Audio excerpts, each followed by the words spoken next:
Вітаю, час новин на АТР. Сьогодні вівторок, 26 січня, це 699-й день анексії Криму.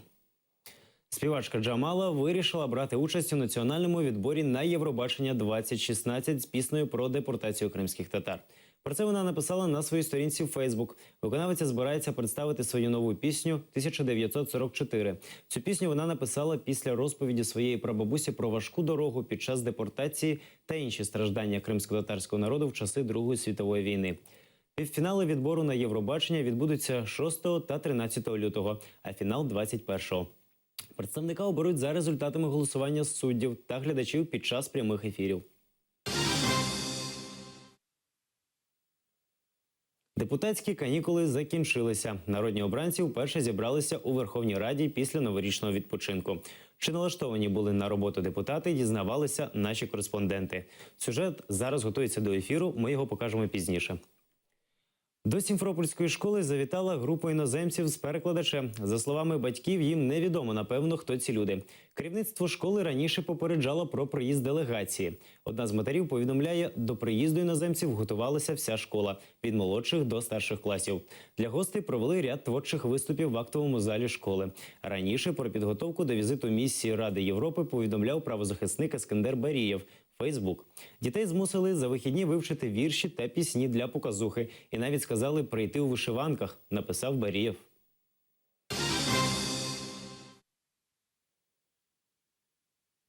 Підозрюваного у підпалах автомобілів кримського татарина заарештували на 2 місяці.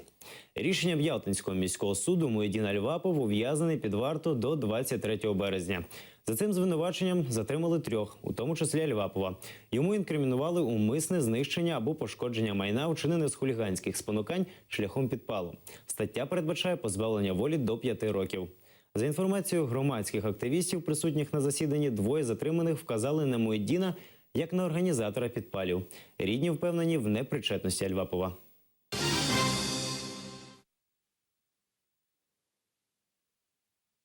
Апеляцію у справі кримського євромайданівця проти ФСБ розгляне 11 лютого російський суд.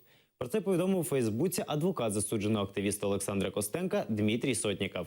Костенка нібито кидав каміння в працівників кримського Беркуту. Потрапивши в одного з них, начебто залишив йому синець на передпліччі.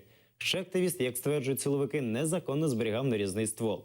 При розгляді кримінальної справи Київський районний суд Сімферополя відмовився досліджувати докази тортур і викликати свідків. Олександру Костенку присудили 4 роки і 2 місяці тюремного ув'язнення. Костенко звинувачень не визнає. Його отримують у колонії у Кірово-Чепецьку у Кіровській області Російської Федерації.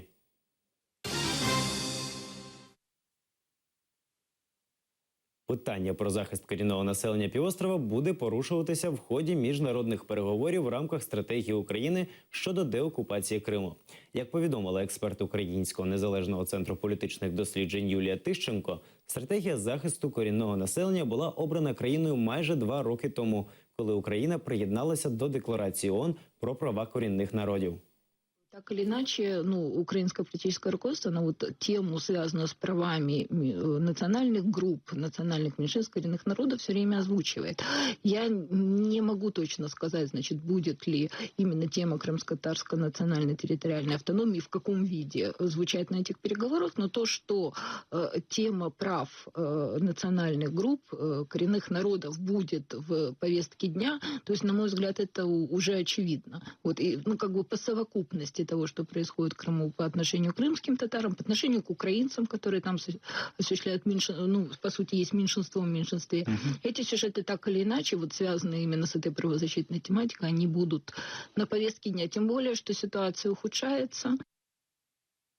Мешканці гуртожитків у Сімферополі, яких виганяють на вулиці, просять притулку в Україні. 2 гуртожитки на вулиці Руській незаконно приватизовані колишнім депутатом Верховної Ради Криму Володимиром Кондратєвим.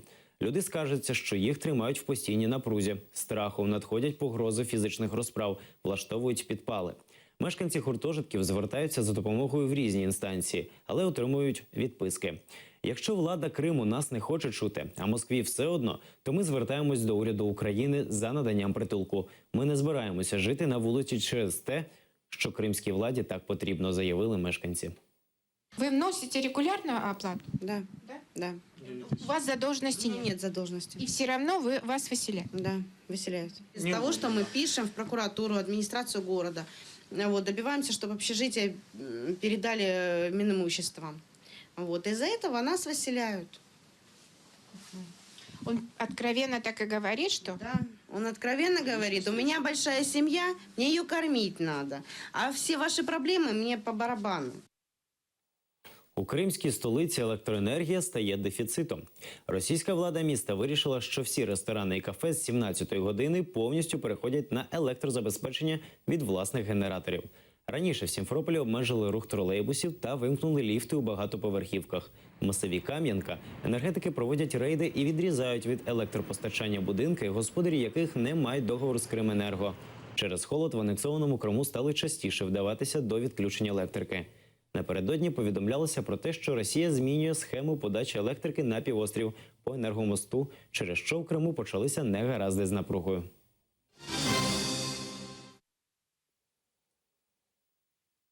Кримчани будуть платити за воду, навіть якщо кран закритий. Держкомітет з цін і тарифів російської адміністрації півострова прораховує впровадження тарифу по 2 ставкам – на водопостачання та водовідведення.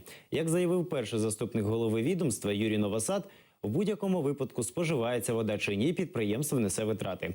Це електрика, зношується техобладнання, для підтримки необхідного тиску в трубах працює персонал. Після всіх розрахунків і затверджень за новим тарифом кримчани почнуть платити з початку майбутнього року.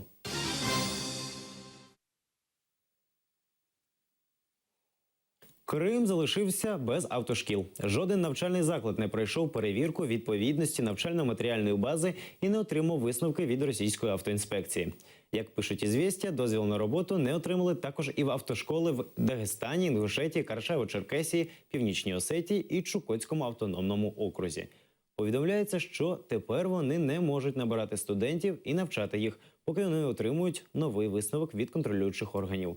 Експерти зазначають, жителям цих регіонів для отримання прав залишається або чекати, поки в них з'являться атестовані автошколи, або вчитися і здавати на права в інших регіонах.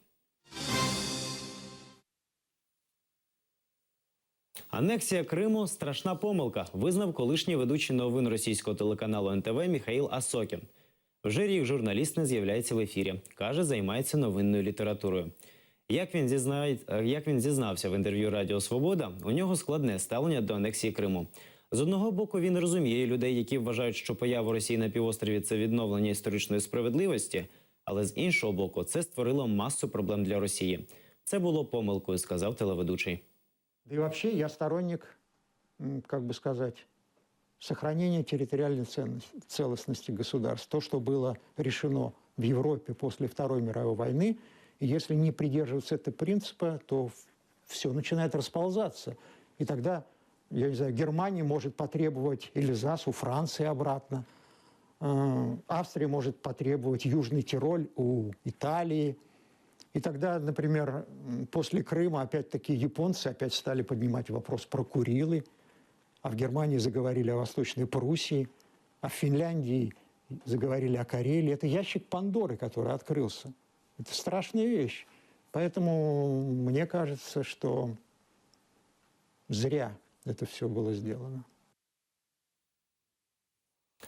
У Криму залишились понад 8 тисяч військових зрадників. Про це заявив глава військової прокуратури України Анатолій Матіос в ефірі 5 каналу.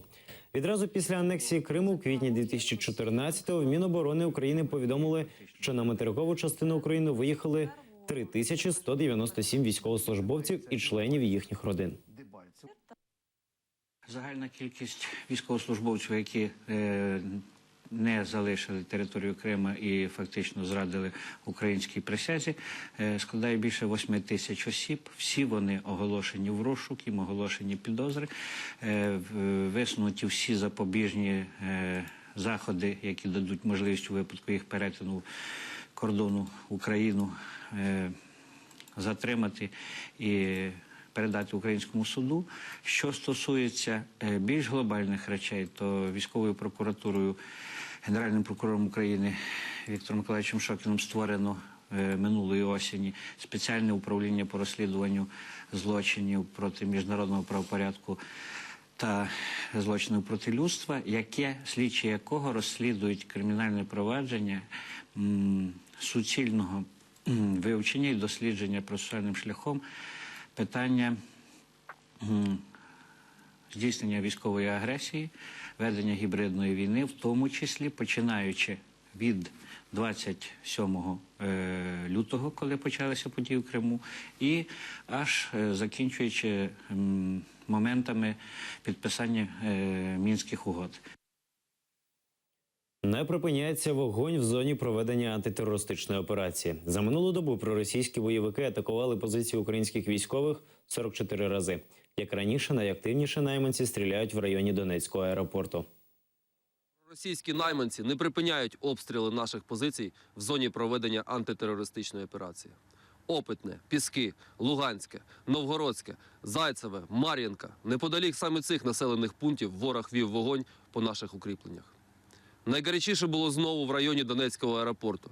Противник обстрілював українські позиції зі стрілецької зброї, великокаліберних кулеметів та гранатометів різних систем. Близько 23-ї години проросійські бойовики вели вогонь по нашому опорному пункту неподалік Пісків з танку. Неспокійно було і в районі тимчасово окупованої Горлівки. Тут бойовики обстріляли наші позиції з різних видів зброї неподалік Новгородського та Зайцевого. Загалом впродовж минулої доби противник 44 рази відкривав вогонь по українським позиціям. Служба безпеки України затримала агента ФСБ з Криму. Мешканець Дніпропетровська, перебуваючи влітку минулого року в Криму, був затриманий за правопорушення. В обмін на непритягнення до кримінальної відповідальності він погодився співпрацювати з ФСБ Росії. Агент, який колись навчався в університеті МВС, мав шукати проросійськи налаштованих правоохоронців. Після вербування та підготовки їх планувалося використовувати для розвідувально-підривної діяльності на шкоду України. Весной 2015 года уехал в Крым. Там совершил правонарушение, за что был задержан органами полиции города Ялты. В ходе допроса выяснилось, что я учился в одном из университетов внутренних дел Украины и имею знакомых из среды офицеров внутренних дел Украины. Мне предложили в обмен на прекращение уголовного преследования сотрудничество. И поставили Николай передо мной задачу приглашать под любым предлогом своих знакомых сотрудников МВД на территорию Республики Крым. Как только они приедут, сообщать, где они поселились, и новые номера телефона российских операторов. На что я согласился, так как выхода, по сути, у меня не было. Сюжет про те, чи готові депутати до роботи, готовий до ефіру. До зали депутати сходяться неохоче. На перше засідання прийшло 313 депутатів. На трибуні – лідер Радикальної партії Олег Ляшко. Нарешті, через місяць роботи на Канарських, Багамських і Мальдівських островах, народ з нетерпінням вас дармоїде чекав. Тому що поки більшість з вас відпочивали, люди не знають, як звести кінці з кінцями. Далі беруться до роботи. Самопоміч скликає Раду коаліції і хоче відставки уряду. Ми з вами, як демократична коаліція, маємо взяти відповідальність і зібратися і прийняти рішення про відставку Кабміну і створити новий Кабмін в ім'я розвитку України, не в ім'я боротьби міжпартійної. Тут немає партійної приналежності. Нападає на уряд і фракція президента Петра Порошенка. Юрій Луценко обурюється тим, що питання особливого статусу Донбасу пропонують винести на референдум. На жаль, багато політиків іде іншим шляхом. Вони виголошують чергові і позачергові промови, які лише посилюють страхи людей. Нічого не відбувається. Є просто багато слів. Прикро, що до звичної шоу-групи записних борців з несправедливістю, з катеняками та іншими речами долучилося і керівництво Кабінету міністрів України. Далі депутати беруться до виборів в Кривому Розі. Воно перше в порядку денному. Обговорюють постанову депутата опозиційного блоку Михайла Папієва про скасування рішення парламенту від 23 грудня 2015 року, яке дозволяє позачергові вибори Криворізького міського голови. Доки не проголосують, спікер Верховної Ради Володимир Гройсман не може підписати прийнятий закон. З трибуни з'ясовують стосунки представники «Опоблоку» та «Самопомочі». Олександр Вілкул, син претендента на мерське крісло Кривого Рогу Юрія Вілкула, та Єгор Соболєв. Бывают девочки по вызову, а он люстратор по вызову. Когда кого-то надо было люстрировать в Днепропетровске, его вызывали люстрировать начальника УВД области, кстати, назначенного уже после Майдана, потом прокурора области и так далее. Ну, такой подвижный молодой человек. Насколько сейчас я знаю, они уже бегают и торгуют кандидатуру единого кандидата, в том числе там, в БПП, в администрацию президента и так далее. То есть хотят разменять на какую-то должность в Киеве, разменять на должность для Соболєва і так далі. Припинимо бути в божевільні. А один політик приходить і говорить, люди хворі, люди ненормальні, вони відстоюють свої права. Інший політик виходить і говорить, ми порушуємо закони. Друзі, давайте повернемося в реальність. Це дуже важливо для кожного парламенту. В місті Кривий Ріг 700 тисяч людей, сфальсифіковані вибори на користь члена команди Віктора Януковича. Президент, уряд, поліція за 2 роки після Євромайдану не можуть не те, що покарати фальсифікаторів, зупинити їх не можуть і не хочуть. Колеги, не сваріться, будь ласка. Це ж питання тільки голосування. Заспокойтесь. Постанову Папієва підтримують лише 40 депутатів. Це означає, що голова Верховної Ради України має юридичне право на підписання закону України. Одразу після провалу голосування за постанову Михайла Папієва представники фракції «Опозиційного блоку» вчинили демарш, залишили засідання. Після голосування спікер Володимир Гройсман підписав закон. Тож дострокові вибори мера Кривого Рогу мають відбутися 27 березня. В «Опоблоці» вже заявили, рішення Верховної Ради щодо позачергових виборів в Кривому Розі оскаржуватимуть в судах. Наталка Калінка, Асан Емінов, Заман, АТР. У Києві проведуть 3-й всеукраїнський форум переселенців з Криму і Донбасу. Громадська організація «Кримська діаспора» запрошує вимушених переселенців з анексованого Криму і переселенців зі Сходу України взяти участь у роботі форуму, який відбудеться 15 та 16 лютого. Перший день форуму присвятять питанням працевлаштування, ведення бізнесу та підтримки підприємницьких ініціатив, а також додаткової освіти для переселенців. Другий день будуть вирішувати проблеми з житлом і виділенням земельних ділянок під будівництво для переселенців.